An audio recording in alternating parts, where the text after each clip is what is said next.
과학의 힘, 에너지 청희쌤입니다. 자, 오늘부터는 우리가 지난 시간에는 어떻게 자극을 받아들이는가 이거에 좀 굉장히 초점을 맞췄다면 오늘부터는 이제 자극이 받아들였어요. 그래서 최종 목적지인 뇌로 가는 경로를 우리가 공부했단 말이에요. 그러면 도대체 이 뇌에서는 어떻게 우리가 또 자극을 전달하는가, 즉 연합뉴런과 관련된 부분들을 좀 같이 공부해 보려고 하는데요. 어떤 것들을 담당하고 있는지 좀 자세히 볼 건데 먼저 그 전에 우리가 자극을 받아들인 다음에 판단해서 뭔가 명령을 내리는 구조도 있고 그렇지 않은 구조도 있거든요. 그래서 먼저 한번 큰 틀부터 한번 잡아보도록 할게요. 자, 자극에 받는 경로 반드시 기억하셔야 됩니다. 어떤 자극, 우리 예를 들어 시각으로 본다면 빛이라는 자극이 눈으로 들어왔어요. 감각기에서 감각 뉴런들이 그 자극을 받아들여서 그렇죠. 연합뉴런으로 줄 거고 연합뉴런이 어떻게 운동해 라고 해서 그걸 반응기로 전달하는 구조들을 우리는 한번 살펴봤단 말이에요. 자, 그러면 우리가 시각, 청각, 후각, 미각 뭐 여러 가지 감각들이 결국에 어디가 최종 목적지였냐면 대뇌로 이동을 했단 말이에요. 이렇게 뇌 혹은 척수를 우리는 중추신경계다 이렇게 불러요. 이 중추신경계를 구성하고 있는 게 바로 그렇죠. 연합뉴런이었던 거예요.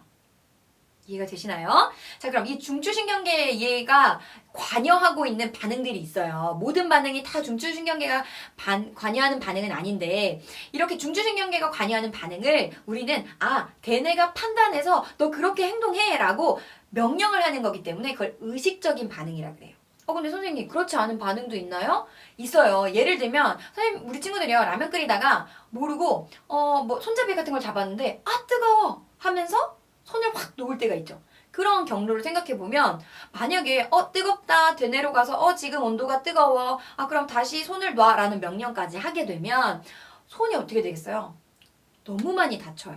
그래서 우리 몸은 이렇게 갑작스럽고 이런 자극들은요 대뇌를 거치지 않고 즉각적으로 일어날 수 있는 반응들이 존재해요. 이런 경우에 대뇌가 관여하지를 않습니다. 즉 어떻게 되느냐? 맞아요. 감각뉴런과 운동뉴런끼리 이 자극들을 주고받으면서 훨씬 더 안전하게 빠르게 반응이 일어날 수 있도록 그런 자극들을 전달하고 있어요. 우리는 그거를 맞아요.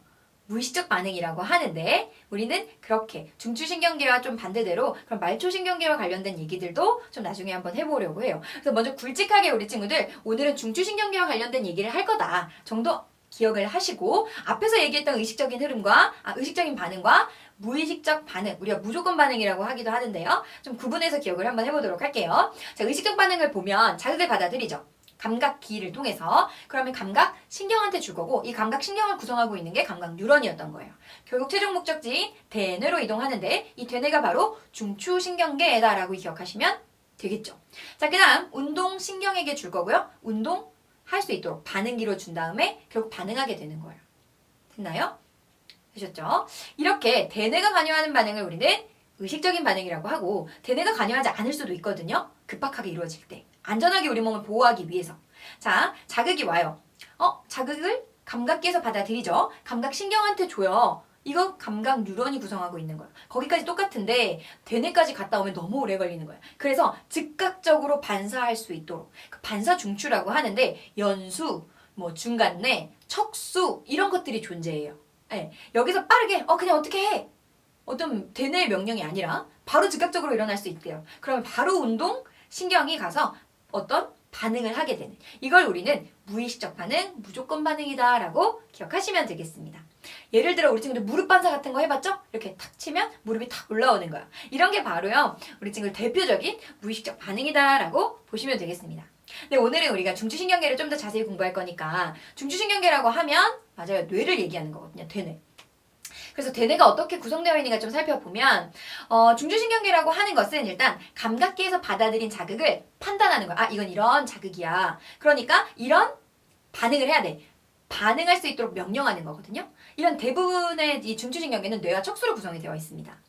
그래서 우리는 대뇌를 한번 살펴보면 먼저 이 대뇌는요. 좌우에 두 개의 반구로 구성이 되어 있는데 그거를 우리는 대뇌라고 해요. 대뇌. 예.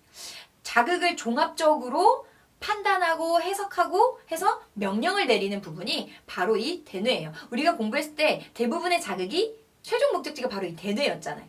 근데 이 뇌에는 대뇌만 있는 것은 아니고요. 아래쪽 보면 소뇌라고 해서 몸의 균형을 유지하거나 혹은 이 대뇌와 함께 근육 조절을 하는 부분이 그 소뇌라는 부분도 존재한다라고 보시면 돼요. 또 뭐가 있느냐? 간뇌라는 부분이 있어요. 우리가 나중에 호르몬 같은 거 공부하게 되면 이제 자주 나오게 될 텐데 우리 몸은 항상 같은 상태를 유지하려고 해요. 그걸 우리 항상성이라고 하는데 이 항상성을 유지하는데 굉장히 중요한 역할을 하는 게 바로 이 간뇌가 되는 면이야. 간뇌. 그렇죠? 이 관내는 그래서 우리 몸의 혈당량이라든지 아니면 우리 체온 조절하는 거 있죠? 항상 같은 체온 유지할 수 있도록 아니면 체액의 농도 같은 것들을 일정하게 조절하는 그 조절 중추가 바로 이 관내의 역할이다 라고 보시면 돼요. 또 뭐 있냐면 중간내 있어요. 중간내. 우리의 어떤 동공 크기라든지 안구 이런 운동 조절 이런 것들이 이제 담당하고 있는 게 바로 이제 중간내가 하고 있는 역할이고요. 그 아래쪽으로 보면 이제 연수라는 부분이 존재하는데 이 연수는 우리가 방금 얘기했던 무조건 반사 혹은 중추 척수와 이제 연결이 되어 있거든요. 그런 걸 담당하는 게 바로 연수다라고 보시면 되고 그 아래쪽으로 보면 이제 척수, 연수와 연결이 되어 있는 부분이죠. 척수. 무조건 반사 중추가 되고요. 이 척수가 이제 척추 속에 있는 거예요. 척추와 좀 혼동하는데 척추 속에 이제 이 척수가 들어있는 거다라고 보시면 되는 거죠. 그래서 전달하는 한 통로 정도로 우리 친구들 기억을 해주면 되겠습니다. 그래서 가끔 이 대뇌의 역할, 부분 물어보는 문제들이 종종 출제가 됩니다. 그래서 우리 친구들 중추신경계라고 하면 이 대뇌의 부분적인 명칭들 그리고 그 대뇌 혹은 소뇌, 중뇌 뭐 이 뇌들이 담당하고 있는 그런 역할들을 좀 연결해서 같이 기억을 해주면 되겠습니다. 됐나요? 선생님은 과학의 힘, 에너지 정혜쌤이었습니다.